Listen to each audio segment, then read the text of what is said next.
রাজ্যে এসআইআর এর প্রস্তুতি এগুলো আরো এক ধাপ। রাজ্যে এলেন ডেপুটি নির্বাচন কমিশনার। তিনি রাজ্যে এসেছেন জ্ঞানেশ ভারতীর সঙ্গে আরো 3 জন সদস্য। দুদিনের সফরে বিশেষ নজর দেওয়া হচ্ছে বাংলার 3টি জেলায়। বুধবার সকাল থেকেই ভিডিও কনফারেন্স।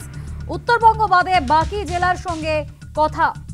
রাজ্যে এসআইআর এর প্রস্তুতি আরো এক ধাপ এগোলো। রাজ্যে এলো ডেপুটি নির্বাচন কমিশনার। আমাদের সঙ্গে সরাসরি রয়েছেন আমাদের প্রতিনিধি মৌমিতা মিত্র।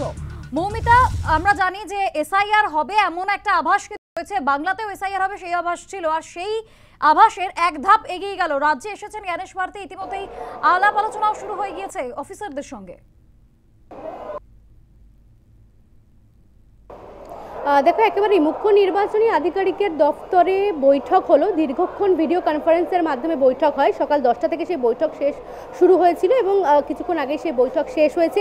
Deputy election commissioner Gyanesh Bharti সহ যে 4 সদস্যের প্রতিনিধি দল এসেছেন, তাদের সঙ্গে মনোজ কুমার আগরওয়াল তার উপস্থিতিতে সেই বৈঠক হচ্ছে। এবং এবারের যে সফর, যে রাজ্য সফর, সেখানে কিন্তু মূলত 3টি জেলার উপরে বিশেষভাবে গুরুত্ব দেওয়া হচ্ছে। তার মধ্যে রয়েছে পূর্ব মেদিনীপুর, ঝাড়গ্রাম এবং বাঁকুড়া।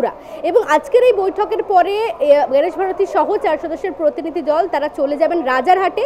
সেখানে রাজারহাট গোপালপুর এবং রাজারহাট নিউ টাউন যে বিধানসভা কেন্দ্র রয়েছে, সেই দুটি কেন্দ্রের যারা আধিকারিকরা রয়েছেন, দায়িত্বে যারা বিএলওরা রয়েছেন, তাদের সঙ্গে বৈঠক হবে।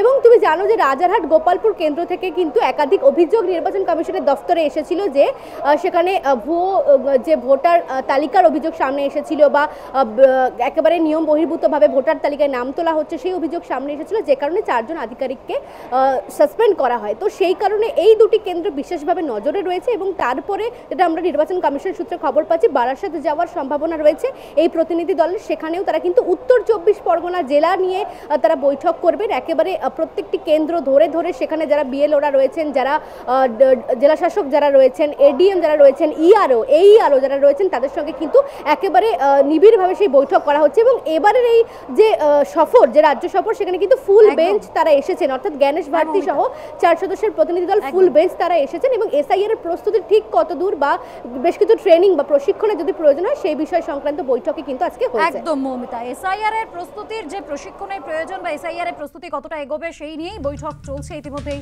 ধন্যবাদ মৌমিতা।